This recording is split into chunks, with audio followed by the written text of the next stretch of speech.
So आजची आपली recipe आहे हिरव्या मुगाचा चिला किंवा थालीपीठ.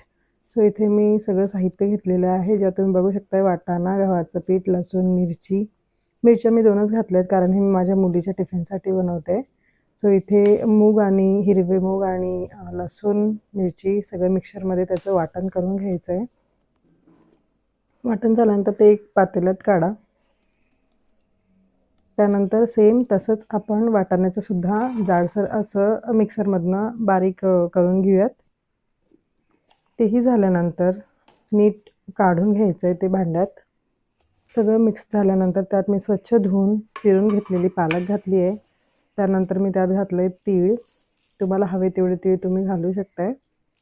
त्यानंतर मी यात घातलं आहे गव्हाचं पीठ. गव्हाच्या पिठाऐवजी तुम्ही यात ज्वारीचं पीठ, नाचणीचं पीठ किंवा बाजरीचं पीठही घालू शकताय तुमच्या आवडीनुसार.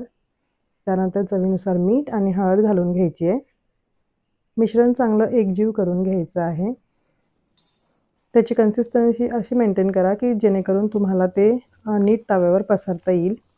सो इथे मी हे सगळं मिश्रण व्यवस्थित एकजीव करून घेतलेलं आहे. जर तुम्हाला वाटत असेल की हे जास्त घट्ट होतंय तर यात तुम्ही पाणी घालून त्याची कन्सिस्टन्सी प्रॉपर करून घ्या. अगदीच पातळ पाहिजे असेल, पळीने पसरायचं असेल तर तुम्ही पातळ करू शकताय, पण मी इथे ही कन्सिस्टन्सी मेंटेन केलेली आहे. त्यानंतर आपण हे पीठ रेस्ट करायला ठेवूया. तवा गरम झालेला आहे, त्यावर मी घातले तूप. त्यावर आता आपण मिश्रण घालूया. आता तुम्ही बघू शकता की माझं मिश्रण अतिशय पातळ पण नाही आणि घट्ट पण नाही. सो त्यामुळे ही पळीने पसरण्यासारखं नाहीच आहे. सो इथे मी हे हाताने व्यवस्थित पसरून घेणार आहे आणि त्याला प्रॉपर असा शेप देणार आहे. तर तुम्ही इथे बघू शकता आपण व्यवस्थित हाताने असं अगदी पसरून त्याला गोल आकारात व्यवस्थित करून घ्यायचं आहे. पाहिजे तेवढं जाड पातळ तुम्ही तुमच्या आवडीनुसार करू शकताय. मंद आचेवर हे आपल्याला शिजू द्यायचं आहे. वरून सगळं थालीपीठ ड्राय होत नाही तोवर त्याला मंद आचेवर होऊ द्यायचं.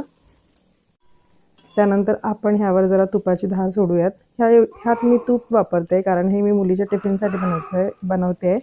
सो इथे मी तेलाचा वापर जरा कमीच करते.